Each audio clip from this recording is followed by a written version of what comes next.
خصوصا لاحظت المعظم يوم الكرم قراءكم فأرسابنا مثل الشام الصاحب الوفاة العارفين رضي الله تعالى عنه. الفاتحة. بسم الله الرحمن الرحيم. الحمد لله رب العالمين الرحمن الرحيم مالك يوم الدين إياك نعبد وإياك نستعين اهدنا الصراط المستقيم صراط الذين أنعمت عليهم غير المغضوب عليهم ولا الضالين آمين. أيها الإخوان اتقوا الله. أعوذ بالله من الشيطان الرجيم. بسم الله الرحمن الرحيم. قل إنما أنا بشر مثلكم يوحى إلي أنما إلهكم إله واحد فمن كان يرجو لقاء ربه فليعمل عملا صالحا ولا يشرك بعبادة ربه أحدا. Hadirin para mulia, menurut ayat anu neme perintah Allah ke Rasulullah anu dawahan anggaruhanana Muhammad caritakeun ku maneh saterangna kami teh manusia teu beda ti maraneh. Waalaikumsalam. Manusia anu teu beda ti maraneh anu menang wahyu ti Allah keur kaula. Saterangna pangeran maneh Allah anu Maha Tunggal.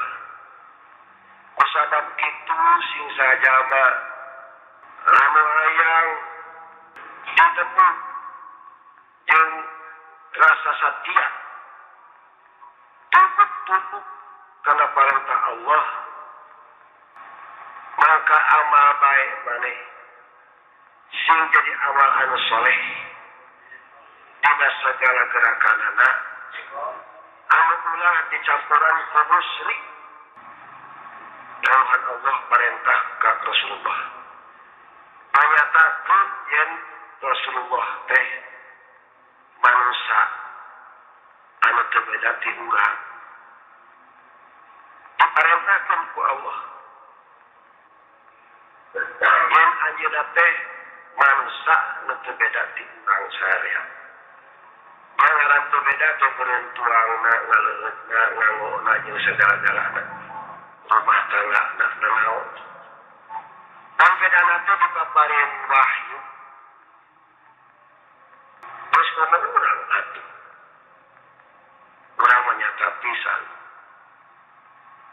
teu aya bedana teh mata ulah aya perbedaan rasa teh kanu sejen wading anu skena ngabatur badan urang di antarana teu aya bedana pipados jeung saarea tapi marga teu aya bedana jadi urang saarea teh hayu urang bareng-bareng amal ibadah ka Gusti Nu Maha Suci kalayan amalna anu saleh keur kasalamatan urang saarea di dunia di akhirat. Amalaku urang teh terbagi dua bagian. Hiji amalaku ibadah khusus berhubungan urang jeung Allah. Kadua ke amalaku ngarupakeun bakti jeung sasama manusia. Daya dua nana teh bisa disingkirkeun ku diri urang masing-masing. Teu meunang dikepeskeun, teu meunang diulahkeun. Dua nana tetep kagarap ku urang saarea. Tapi nu penting intip diatur sajang mana urang keur ngatikeun diri ibadah langsung ka Allah. Oke, nemangkeun bakti diri kepada jelema, kepada manusia. Maka itu kudu terpimpin jeung teratur sejauh mana carana urang bakti kepada jelema. Ulah dugi ka mawur, terutama dina ibadah ka Allah ulah dugi ka musyrik. Kamusyrikan aya musyrik jali, aya musyrik khofi, musok ngahalangan ibadah ka Allah teh. Ari musyrik jali mah anu mangrupakeun urang ngabdi ka pateko, yeun tempat keur sesembahan, yeun bentuk dipake Allah, dipake pangeran, dinalika zaman kanjeng Nabi Ibrahim, dugi ka kanjeng Nabi Muhammad oge. Terus ribuan tahun di hari dugi ka ayeuna. Pengalaman urang sararea geus teu aya model sesembahan anu mangrupakeun bentuk hiji benda anu urang disembah. Ayeuna mah model kitu teh teu aya. Tapi leuwih lemes ti kitu mah loba keneh. Sok urang aya sarete terasa ngangeu kana hiji hal, roh kana perusahaan, roh kana urang perdagangan, kadang-kadang eta bisa nu dipake kumandal ku hate teh. Cacak lamun teu kitu mah moal kieu, nah eta oge geus jadi gantina masalah kemusyrikan teh. Kitu nomata kudu mikir waspada, ceuk basa ayeuna mah beuki model nemongkeun musyrikna teh. Berarti bentukna beda. Jeung urang bage dijieun heula, bage dituduh heula, da ayeuna mah teu aya anu kitu. Tapi leuwih loba tibatan kitu anu geus sagala macam teh leuwih ledah. Dikira mas deui musyrik teh nyaeta anu kadua bagian. Disebutna musyrik khofi. Musyrik khofi mah bentuk di jero hate. Nyatakeun saresepna rasa. Anu nangkisan urang kalalar anu model takabur, asaeun, umaki, rasa anuna,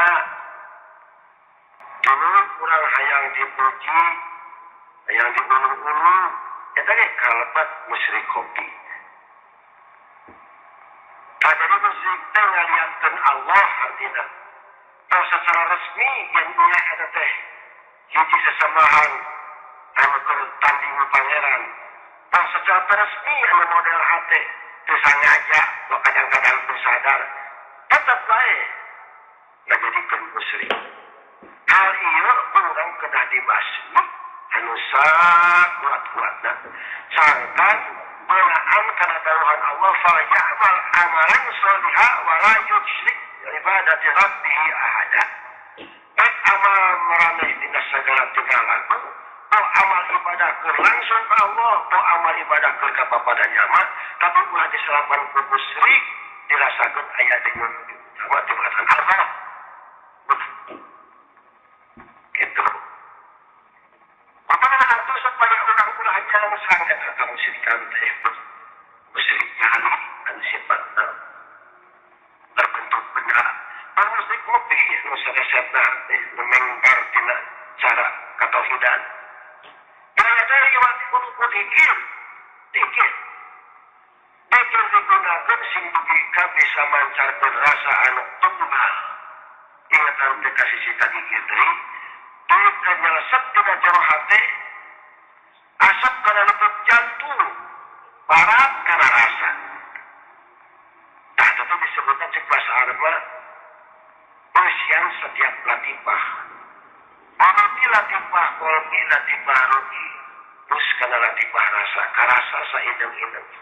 Torek ngabedakeun tempat, torek ngabedakeun waktu. Di mana wae keur kumaha wae keur maneh naon wae tetep rasane muntang ka Allah.